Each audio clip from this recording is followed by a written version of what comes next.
And welcome. This is Peter Winnick. I'm the founder and CEO at Thought Leadership Leverage, and you're joining us on the podcast today, which is Leveraging Thought Leadership. Today, my guest is Jon Levy. Jon is a behavioral scientist, best known for his work in influence, human connection, and decision making. He specializes in applying the latest research to transform the ways companies approach marketing, sales, consumer engagement, and culture. More than a decade ago, and this is probably one of the things Jon's most known for, Jon founded the Influencers Dinner, which is a secret dining experience for industry leaders ranging from Nobel laureates, Olympians, celebrities, and executives, artists, musicians, and even the Grammy-winning voice of the Bark from Who Let the Dogs Out. Guest cooks dinner together, but can't discuss their career or give their last name. And then once they're seated, they reveal who they are. His new book is just out. It's called You're Invited, The Art and Science of Cultivating Influence. And then obviously in his free time, he works on outrageous projects, among them spending a year traveling all 7 continents to the world's greatest events. Remember when we traveled? Grand Prix, Art Basel, Burning Man. Now I guess you can spend a year going to all 7 areas in your apartment. Maybe anyway, welcome, Jon. This is exciting. This is super fun. Yeah, it's been a while since I've gotten to travel, but at least I've had the time to write a book I'm really proud of. Yeah, very cool. So behavioral scientist, which is different. How is that different from a behavioral economist? Because I'm like a behavioral economist nerd. Oh, yeah. So it's most of the decision making that behavioral economists look at are generally around like transactional thinking, right? Mm-hmm. So how you value something now versus the future. Whereas I'm also curious about things that have nothing to do with economic decisions. Like we did the largest, I think it was the largest study in history on dating. We looked at 421 million potential matches between people and found weird things like if you have the same initials, you're 11.3% more likely to date. It's called implicit. And nobody would consciously say, I chose you as my match, not because you have beautiful eyes or whatever, but it's because we both have the same initials. It probably wouldn't. Yeah. Nobody would even think about it. Yeah. Most of the decisions that we make, we probably don't really know the reason that we make them. There's a lot going on in the background. And the more I study, the more I laugh about how ridiculous I am. That's fantastic. So let me ask you sort of, how does one go to be a behavioral economist that's running the influencer dinners, writing books, and working with companies like Microsoft, Google, Samsung, et cetera? Obviously, this must be a logical, linear. Obviously. Oh, of course. Everything's always logical and linear. So when I was 28, I was probably like the stereotypical not living up to your potential, didn't know anybody, all that kind of stuff. And I came across this kind of wild research study about the obesity epidemic. And the question was, some epidemics are like coronavirus. They spread from person to person. Sure. Some are just like a percentage of the population. To the best of our knowledge, you don't get Alzheimer's because you hang out with somebody who has Alzheimer's. That's not how it spreads. Right. And so the researchers were curious what kind of it. And what they found was shocking. They found that if you have a friend who's obese, your chances of obesity increase by 45%. But what's more interesting, your friends who don't know them have a 20% increased chance. And so this is like third-hand smoke of a Big Mac or something. Yeah, exactly. And then like one additional degree away, it's a 5% increase. So, but it's true for like happiness, marriage and divorce rates, smoking habits, voting habits, just about anything we care about. So I said, okay, I'm going to figure out what actually connects people. I'm going to figure out how to build trust quickly, because if I want to meet people who could have the biggest impact on my life, they're going to be busy as anything, and I'm not going to have much time with them. So how do we really build trust quickly? And then the third thing I realized was the real power isn't just knowing somebody. Networking is not like a very appealing activity. It kind of sucks. And so I wanted to create an opportunity to build community so that people have a sense of belonging and want to engage with each other, not just with me. Mm-hmm. So was this the same study? And I'm trying to remember the book as I read it, where it's also the 5 friends, like the 5 people you spend the most time with have the most influence on your life. So that's more of like a kind of meme than it is actual. I've never been able to find the research to suggest that. There's a lot of things that have made it into pop culture that some are accurate, and the 5 might be the right number, it might not. And then there's some that are just blatantly wrong, like it takes 3 weeks to form a habit. There's no evidence in that. Yeah. So, but you saw this study and then went the other way and said, well, if that is so, what would be the best and coolest and smartest and most interesting people to hang out with. And obviously, they're not sitting around eating Cheetos and watching Netflix all day. They probably have busy Yeah, schedules. they're insanely overcommitted already. And I think the secret to your dinners is interesting, smart, super busy people will make time to hang out with interesting, smart, super busy people, assuming it's in a non-pretentious, sort of trusting, co-giving environment, if that's a word. So super busy, super successful people will probably just go about anywhere that other super busy, super successful people are, regardless of how pretentious it is. But it's even better if it's not, right? So look at Davos, for example. Mm-hmm. Davos, it costs like $250,000 to go, right? It's got this like air of status around it. And people will go there because it's really hard to gather those people. And if somebody can curate, well, we'll go out of our way for it. Now, if you can create something intimate that has no pretentiousness, then that's even more appealing. Right. And in fact, I'd argue that there's 2 or 3 other things you really want to consider. One is that this curation thing that you pointed to, but the other is novelty. So the most influential people in our culture, they've experienced it all. They don't want to attend another casino themed fundraiser or grab coffee with some random person that emails them. Some of these people could afford to buy like their own coffee houses if they wanted. Like they don't need. Well, if they wanted to go somewhere cool, they would just go somewhere cool, right? They have the means to go to a Ritz-Carlton or wherever they, the environment isn't enough of a draw. Precisely. Right? Yeah. So what we want to do is actually find something novel, something that stands out. And there's this section of the brain called the SNVTA. It's known as the major novelty center of the brain. Mm-hmm. And when it's triggered, it responds relative to how novel something is and actually entices us to explore and understand it. So if we have something that stands out as different in a positive way, people will actually be curious about it and will want to engage. And so when I designed the dinner, I knew I couldn't just have a dinner. I knew I needed like a crazy design for it. There would need to be like rules or something special about it. So when people do things, it's like, why go for coffee when you could, I don't know, go for a hike? Right. Why couldn't we make that hike even more interesting by everybody bringing a problem they're struggling with, and you have 5 people with you, and suddenly you have a curated group of people doing something novel. Right. So those 2 variables are kind of cool. So yeah. I want to go back to my question though is, how did you get here? What was so you had this aha moment when you read the study, and then your outcome, your response to that was, well, I'll just create this cool experiment. And then obviously the experiment took off and it became a thing. But how does that connect to everything else in your world as a thought leader? So what's interesting is that once I really developed an expertise on how to connect and build trust with these people, then opportunities started coming up. I hosted a really well-known neuroscientist, and he said, hey, I want you to start doing research with me. And that's where my research started coming from. So we did research on purchasing behavior and research on dating and now research on YouTube. And so that's where I went from doing applied science to actual research. But then the book deal, for example, came because I hosted somebody. Everything that I'm up to is a byproduct of the interesting people I've gotten to make me terrible meals. Stay there for a second, because I think this is the antithesis of networking. Old school networking, which if anybody tells you they enjoy that, they're either psychopathic or selling insurance. Oh my God, it's the worst. Right? Yep. But the model was, you go to this thing, whatever that was, the Chamber of Commerce, the breakfast, the god-awful thing, and the more business cards you shove down somebody else's throat, magic was supposed to happen and you'd be, new clients and whatever. But it was always very take. There was never a mindset of, even getting to know you as a human, right? That was novel.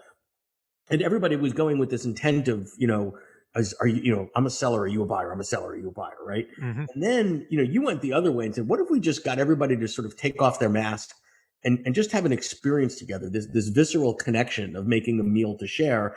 And then the reveal is, holy cow, that person was, whatever, world renowned such and such, but you got to know them before the reveal, unless you recognize them.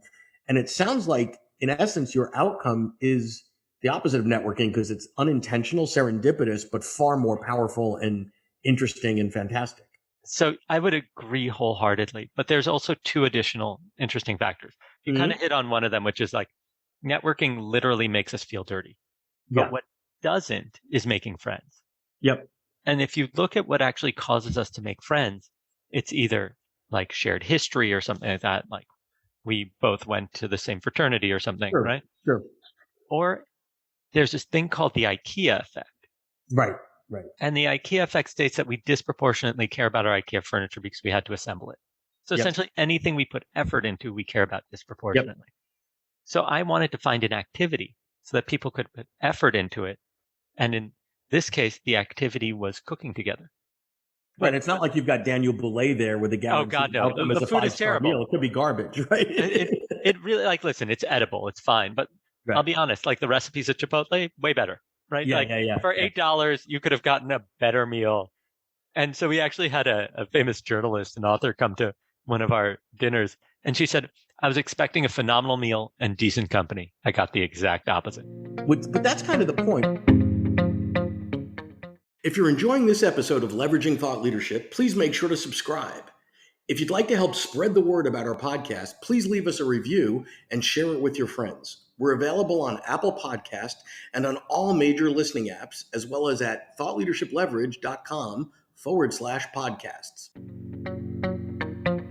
I want to touch on something that you said earlier, is this whole making friends concept, because there's a point in our life, right? We go to grade school and then we go to university and you move into a new town, you get a new job, where it's sort of like, oh, these are the times in your life or the events or the milestones where you're supposed to make friends.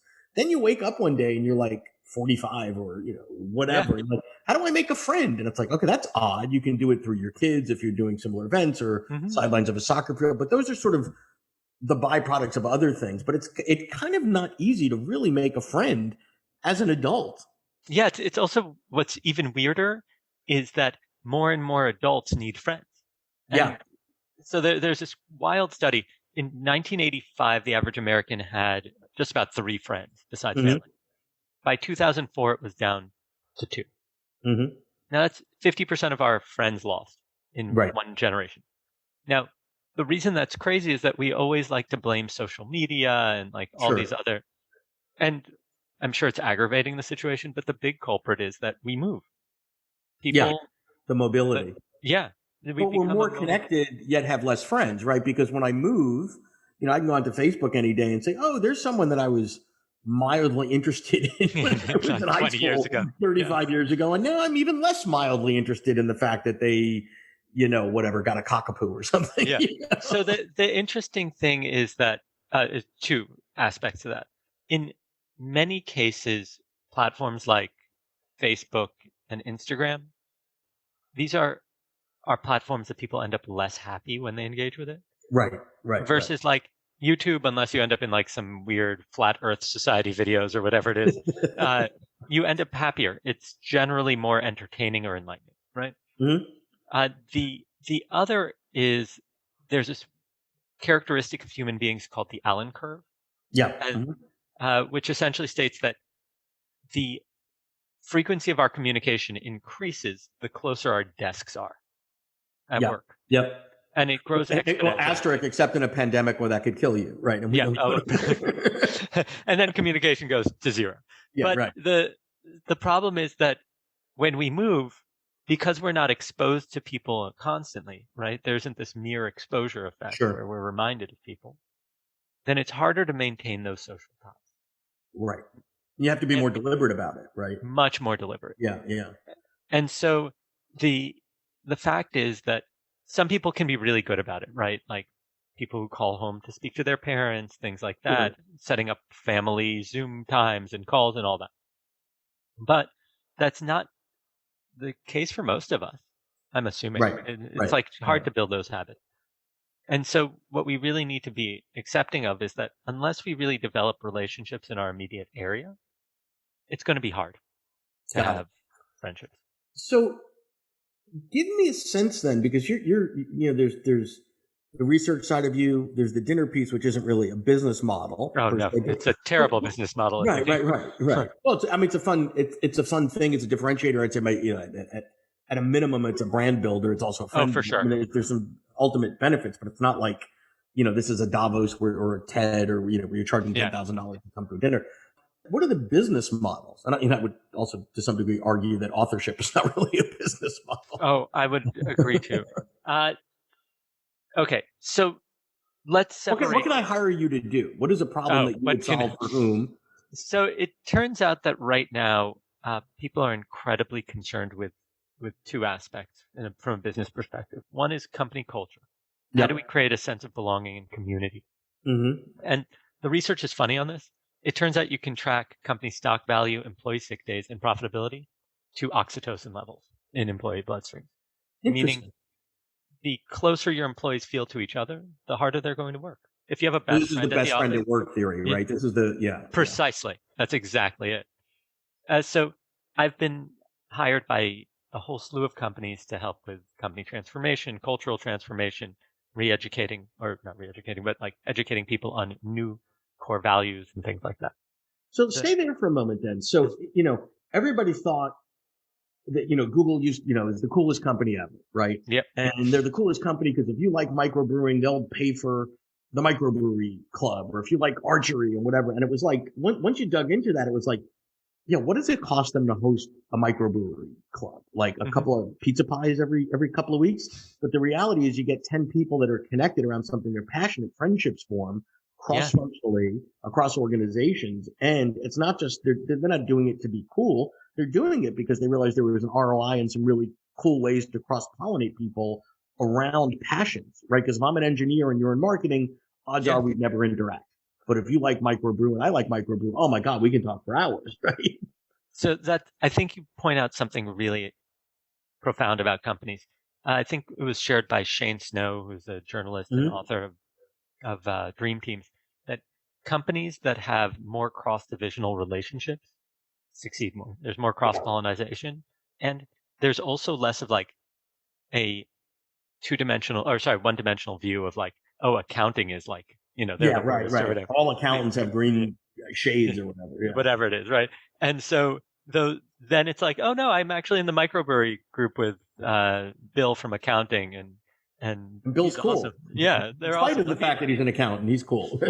and then you actually have relationships within the groups that accelerate processes and reduce friction. Yeah. So I think that's super, super helpful. The second thing that I've been getting a lot of is that people realize nobody wants to be on a Zoom sales pitch. And so how do we create engaging experiences or invitations that actually create meaningful relationships with people? Because the companies of the future are, I think, going to be on one of two sides. Those that are just like mass market, like a Netflix, you pay a subscription service, you have no relationship with the company other than your experience of the content. And then there's going to be companies that really focus on developing a deep and meaningful relationship with the customer so that they don't just jump services when there's a better offer. And that's where I come in. It's where... Well, and that's where everybody wants to be, right? Because the reality is there will be and are very few Netflixes. You can count their competitors on one hand, right? But for and they're all Disney. Yeah, right. They're all Disney, right? But for most of us, whether we're in a products, offering services, whatever, we're all being commoditized. And I've always thought that the only thing that one cannot commoditize is a relationship, right? That is something that has a premium. And if how many people do you see having a tattoo of their local cable company versus Harley Davidson or Peloton or whatever? I would say zero. And if I did see someone with like a Cablevision tattoo, I'd say, okay, this is super weird. Yeah, this is really we need some explaining. Yeah. Right. And and then you say, well, why is that? Right? Because exactly to your point, there's nothing intimate about it. There's you're one of a gazillion and you pay your X dollars a month and they don't care if you're dead the next month and whatever. Yeah. Interesting. Well, cool. What given that, so my perspective, I've always believed that thought leadership runs sort of in parallel cycles to the business cycle. So if you go back to pre-pandemic, right, it was the war for talent. It was work-life balance. It was employee experience. Half of those things are almost comical to say in the same context. Oh, yeah. It's just like employee experiences. Do you get to get off of Zoom at 7 p.m. or 8 p.m.? Right. And work-life balance is, am I taking the conference call in the bathroom because my wife needs the office or something like that, right? It's become since I have Zoom calls every day, then the weekends are my work time. So I can actually right. Like that's when I can get the work done. Right. But this concept of connection and relationships at work and all that in a Zoom world, I mean, this is the first time that I could recall in my professional experience where we're recruiting people remotely.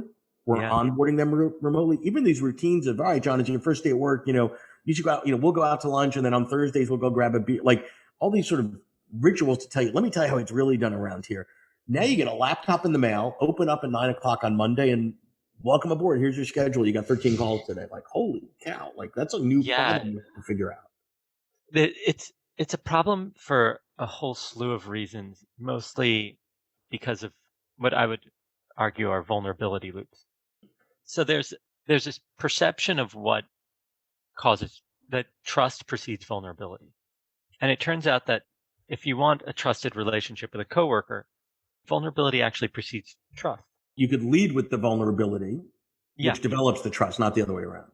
Precisely. So the way it works is, let's say I come to work for you and I'm sitting at the cubicle next to you. I go, oh my God, I'm just like, you hear me say, I'm so overwhelmed. I don't know how I'm going to get all this work done. Now I've just thrown out a signal that I'm vulnerable. Mm-hmm. Now, if you ignore it or make fun of me, trust will be reduced.